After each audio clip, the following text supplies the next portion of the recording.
यहाँ दोस्त दबाव के साथ लोगों को चुप कराया जा रहा है, तो ये उसी को अमन कहते हैं। इसको मैं कहता हूँ ये कब्रिस्तान की खामोशी। जमहूरियत की खूबी है कि एक पार्टी जीतती है, एक हारती है। ये एक्चुअली लोगों की जीत है। इसमें लोग वोट देते हैं। यहाँ पे लोगों के दूसरी पॉलिटिकल पार्टीज ये कहते हैं पीडीपी ने बीजेपी को राह हमवार कर दी। ये जीडी जो बना है वो इलेक्शन के लिए नहीं बना, वो एक ग्रेटर काज के लिए बना। आज 24 घंटे में से सिर्फ लोग 2 घंटे 3 घंटे 4 घंटे तक बिजली देखते हैं, उसके बाद 20 घंटे और 18 घंटे बिजली गायब होती है। कश्मीर न्यूज़ ब्यूरो में आपका खैर मकदम है। हमारे साथ मुख्तसरन बात करने के लिए पीपल्स डेमोक्रेटिक पार्टी के जनरल सेक्रेटरी अंजुरा साहब। सबसे पहले पूछना चाहेंगे, जो कल इलेक्शन हुआ उसका रिजल्ट आया, 3 स्टेट्स में बीजेपी ने जीता, 1 स्टेट में वो हारी, क्या रिएक्शन है आपका?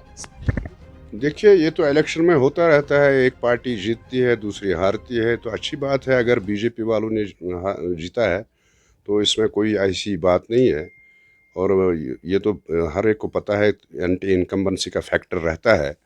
तो राजस्थान और छत्तीसगढ़ में कांग्रेस की सरकार थी, हो सकता है उनका एंटी इनकम्बेंसी फैक्टर वहाँ होगा, और जिस वजह से उन्होंने इलेक्शन हारा है।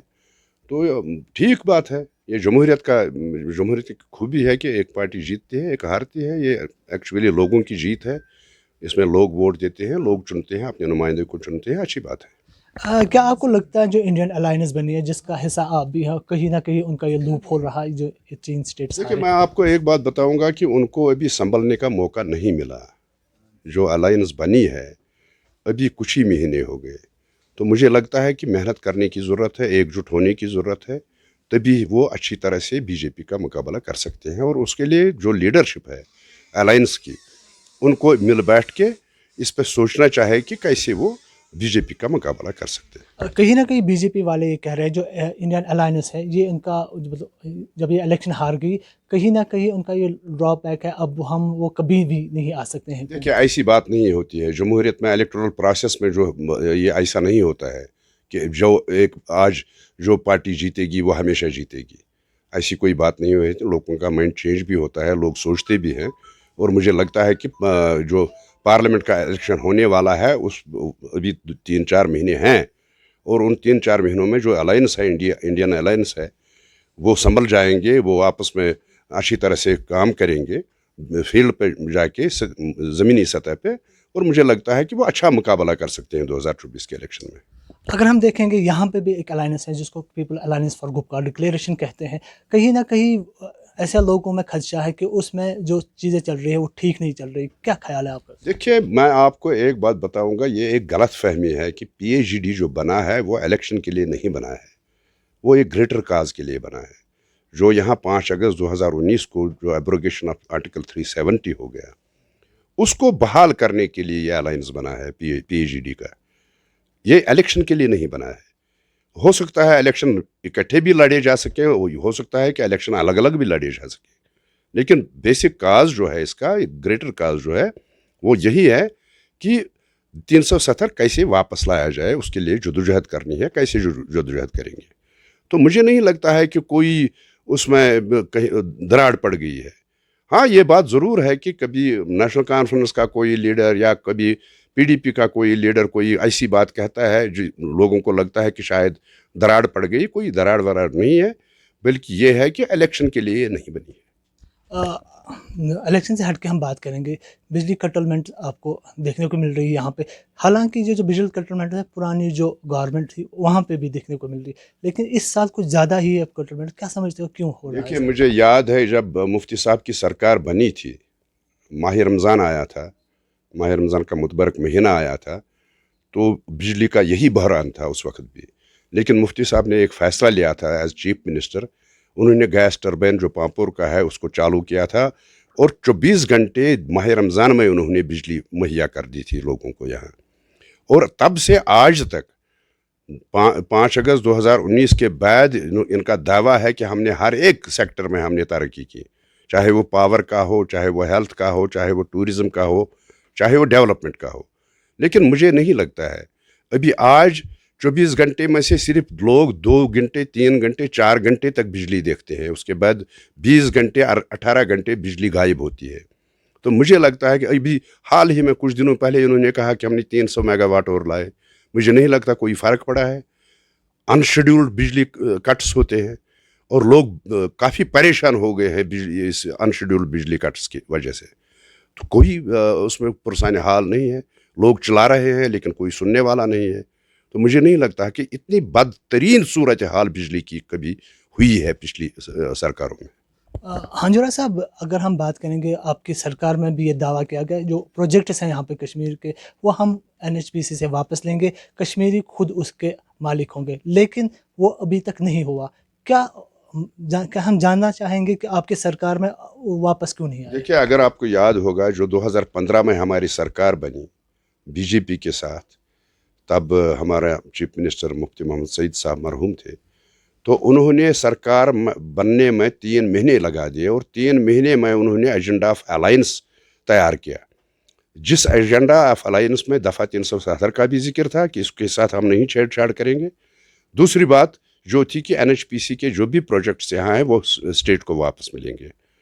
لیکن بدقسمتی کی بات یہ ہے کہ جب BJP والوں کو یہ پتہ لگا کہ یہ اپنا ایجنڈا چلا رہے ہیں PDP والے، تو انہوں نے سپورٹ واپس لیا اور وہ مسئلہ وہیں رہ گیا.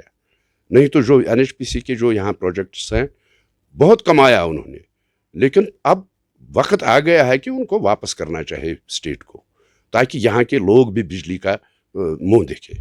آپ نے بات کی ایجنڈا آف الائنس کی. اگر ہم بات کریں گے یہاں پہ لوگوں کے یا دوسری پولیٹیکل پارٹیز یہ کہتے ہیں PDP نے BJP کو راہ ہموار کر دی تاکہ وہ جو آرٹیکل 370 ہے اس کو ہٹایا جائے. نہیں، PDP نے ان کو باندھ کے رکھا. یہ غلط فہمی ہے لوگوں کو، یا کسی کو اگر غلط فہمی ہے کہ PDP نے راہ ہموار کر دی. ایجنڈا آف الائنس جب بنا تو اس میں پہلی شرط جو تھی وہ یہ تھی کہ دفعہ 370 کے ساتھ BJP کوئی چھیڑ چھاڑ نہیں کرے گی. اور یہ تو حقیقت ہے کہ جس وقت ہم نے ان کے ساتھ سرکار بنائی، ان کو ایک منڈیٹ آیا تھا جموں سے، 25 سیٹیں ان کی تھی، 25 ممبر ان کے اسمبلی میں تھے. تو ہم ان کو اگنور نہیں کر سکتے تھے.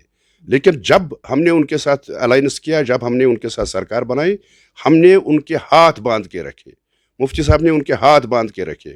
وہی خطرہ لگا BJP والوں کو کہ ان کو لگا کہ PDP والے اپنا ایجنڈا چلا رہے ہیں، اس لیے انہوں نے سپورٹ واپس لیا سرکار سے.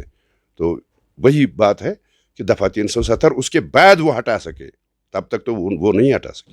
ہنجورا صاحب، اگر ہم دیکھیں گے آرٹیکل 370 اور 35A اس وقت سب جوڈس ہے، سپریم کورٹ میں اس کا فیصلہ آنے والا ہے.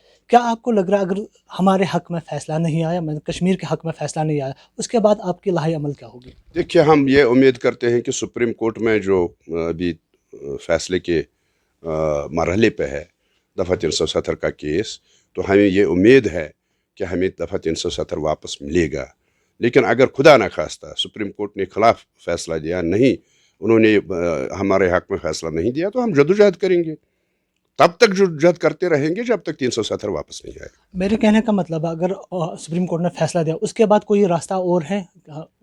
راستہ ہے، یہ سرکار تو یہی نہیں رہے گی نا. BJP سرکار ہی تو نہیں رہے گی، سرکار تو بدل بھی جاتی ہے. ہاں، سٹرگل کا مسئلہ ہے، سٹرگل زیادہ سے زیادہ 2 سال 3 سال زیادہ بڑھے گی. تو سٹرگل ہم کرتے رہیں گے، اور ہمیں امید ہے کہ ہندوستان کے جو جتنے لوگ ہیں وہ لوگ ہمارے فیور میں ہیں، اور جو بھی سرکار آئے گی آئندہ وہ اس پہ غور و خوض کرے گی. واپس الیکشن پہ آتے ہیں، کیا آپ کو لگ رہا ہے کشمیر میں اس وقت فیزیبل انوائرمنٹ ہے الیکشن کے لیے؟ دیکھیے، ہم تو چلا رہے ہیں کہ الیکشن یہاں ہونا چاہے. 5 سٹیٹوں میں ابھی الیکشن ہوا جس کے نتیجے بھی آ گئے. لیکن کیا وجہ ہے، یہی ہم BJP سے پوچھنا چاہتے ہیں کہ کیا وجہ ہے کہ جموں کشمیر میں الیکشن نہیں ہو رہے. اگر یہ دعویٰ کر رہے ہیں کہ جموں کشمیر میں BJP کا بول بالا ہے تو الیکشن کرے، دودھ کا دودھ اور پانی کا پانی ہو جائے گا. کیوں نہیں کرتے ہیں، کیوں ڈرتے ہیں الیکشن سے؟ ہم تو چاہتے ہیں، ہر ایک جماعت، ہر ایک پارٹی، پولیٹیکل پارٹی جو بھی ہے جموں کشمیر میں، ہر ایک پارٹی چاہتی ہے کہ یہاں الیکشن ہو جائے. لیکن BJP والے نہیں کرا رہے ہیں. یہ کہتے ہیں کہ الیکشن کمیشن کو کرنا ہے. الیکشن کمیشن کہتے ہیں کہ اگر سرکار ہمیں کہے گی تو ہم تیار ہیں کرنے کے لیے. LG نے بھی پچھلے دنوں کہا کہ ہم تیار ہیں الیکشن کرنے کے لیے، پھر کرتے کیوں نہیں؟ ہمارا یہی سوال ان سے ہے کہ ان کو چاہیے کہ یہاں الیکشن ہو جائے، عوامی سرکار بن جائے، تاکہ لوگ یہاں پہ اچھی طرح سے رہیں، پریشانیوں کے بغیر. 2019 کے بعد کیا لگتا ہے آپ کو کشمیر میں پیسفل انوائرمنٹ ہے؟ دیکھیے، اگر آپ پیس اس کو کہتے ہیں کہ یہاں کوئی بات نہیں کر سکتا ہے، اگر کوئی بات کرتا ہے تو تھانے سے اس کو وہاں سے سمن نکلتی ہے، وارنٹ نکلتی ہے کہ اب بھائی آپ حاضر ہو جاؤ. यहाँ हथाने में। अगर इसको आप अमन कहते हैं तो फिर अमन है। यहाँ दोस्त दबाव के साथ लोगों को चुप कराया जा रहा है तो ये उसी को अमन कहते हैं। इसको मैं कहता हूँ ये कब्रिस्तान की खामोशी है, ये ऐसी अमन की खामोशी नहीं है। तो मुझे नहीं लगता है कि 2019 के बाद यहाँ जितना ये दावा कर रहे हैं कि यहाँ पथराव नहीं होता है, यहाँ बाकी चीज़ें नहीं हो, घर से नहीं निकल सकता है, क्योंकि उसको पता है ईडी का छापा आएगा, NIA का छापा आएगा, वो चुप करके बैठा है घर में। तो इसको हम अमन नहीं कह सकते।